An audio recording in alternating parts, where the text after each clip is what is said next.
What happens when one of the biggest names in comedy walks onto a late-night television set expecting nothing more than a fun conversation, only to realize within minutes that the interview has turned into a personal attack?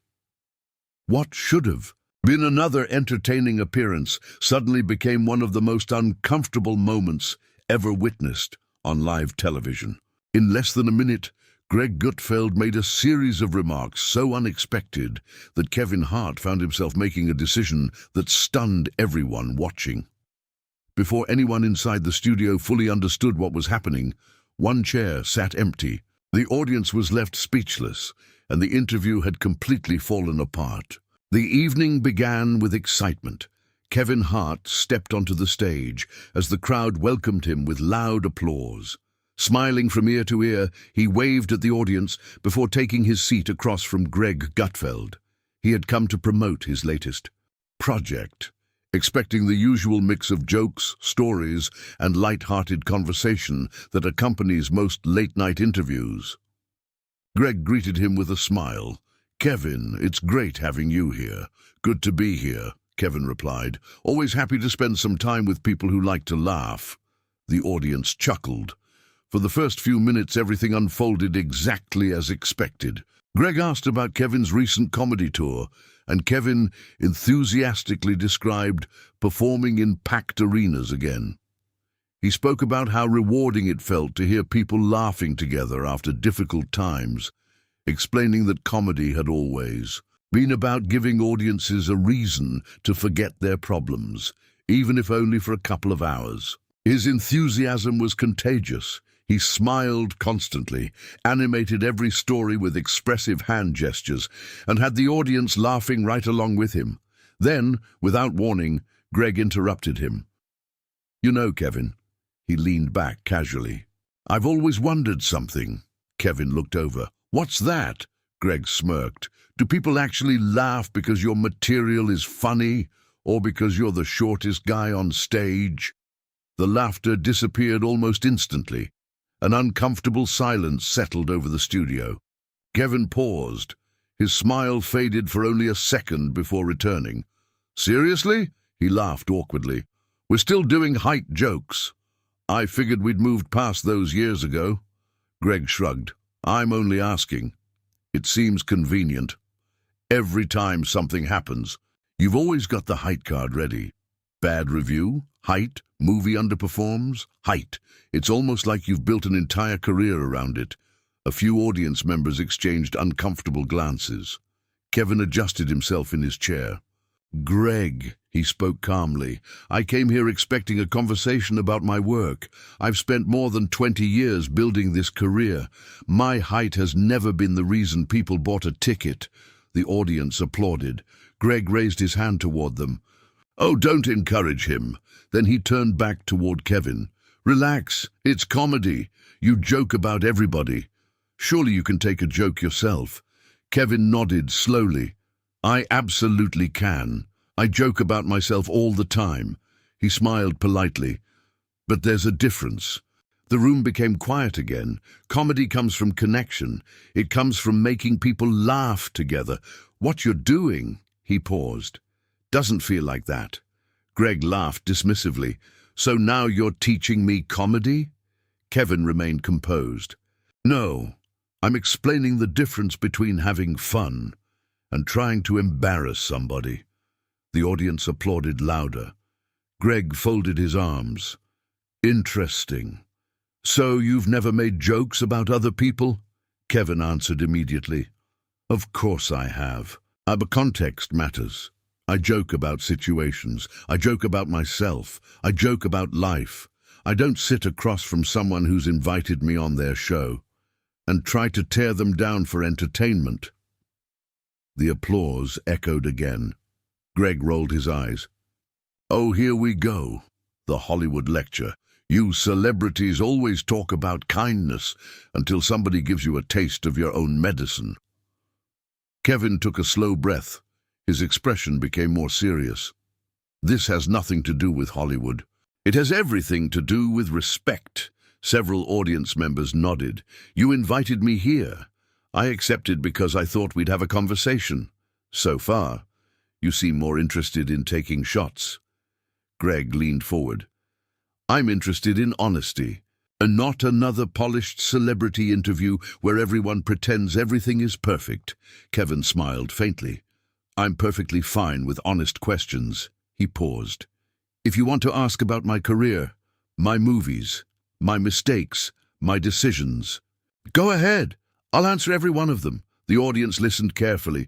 But if your goal is simply to insult me, that's not an interview. Greg laughed. Insult? You've got pretty thin skin for a comedian. Kevin shook his head. No, I've spent my career getting roasted. I've heard every height joke imaginable. Nothing you're saying is new. He looked directly at Greg. The difference is intent. Another wave of applause spread across the studio. I make people laugh. You seem determined to make someone uncomfortable. Greg smirked. So now I'm the bad guy, Kevin answered quietly. I'm saying you had a choice. You could have made this conversation entertaining.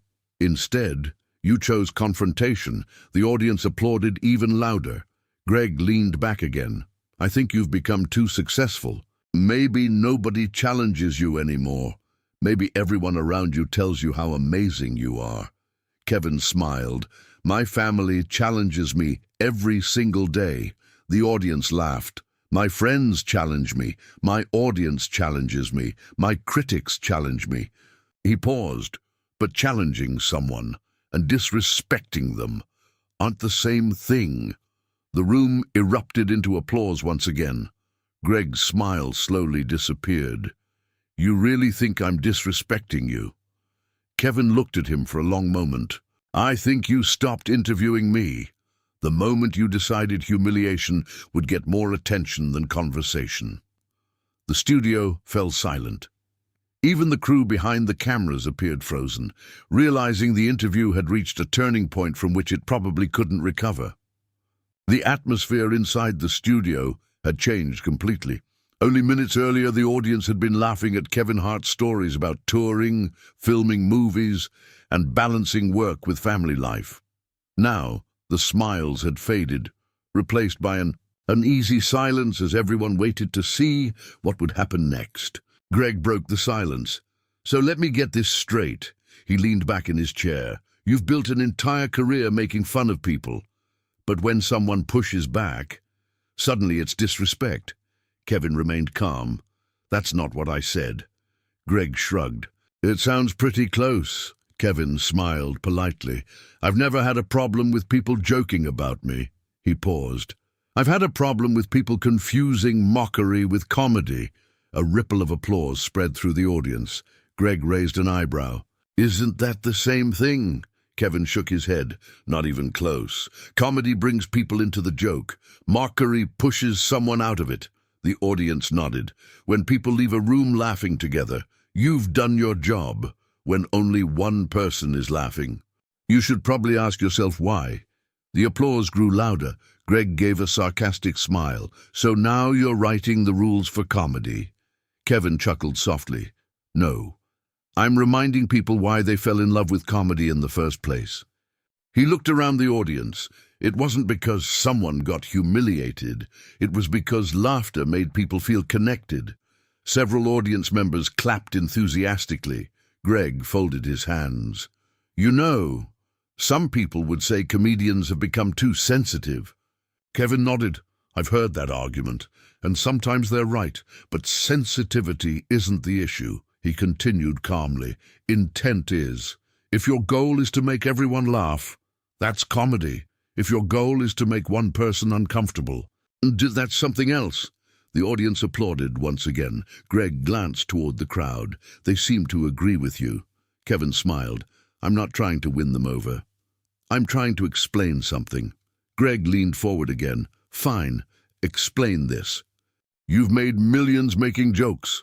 You've roasted celebrities. You've poked fun at athletes. You've made entire arenas laugh at other people. So why should you get different treatment? Kevin answered without hesitation. I shouldn't. The audience looked surprised. I've never asked for special treatment. I've asked for equal respect. He paused. There's a difference, Greg stayed silent. When I roast somebody, they know why we're there. They're part of the joke. They're laughing with me. He smiled. What we're doing here doesn't feel like that. The applause returned. Greg laughed. So this interview isn't fun anymore? Kevin looked directly at him. It stopped being fun the moment you became more interested in getting a reaction than having a conversation. The room became noticeably quieter. Greg tapped his fingers against the desk. Maybe you're reading too much into it. Kevin shook his head. No. I've spent decades reading audiences. I know the difference between laughter, and discomfort. Several audience members nodded. You can feel it. You don't need someone to explain it. Greg crossed his arms. So what are you saying? Kevin answered calmly. I'm saying this room changed. He gestured toward the audience. They were laughing 10 minutes ago. Now they're wondering where this is going. The audience remained completely silent. Kevin smiled gently. That silence tells you everything. A wave of applause echoed throughout the studio. Greg tried steering the discussion in another direction. Let's talk about Hollywood. Kevin nodded. Sure, Greg smirked.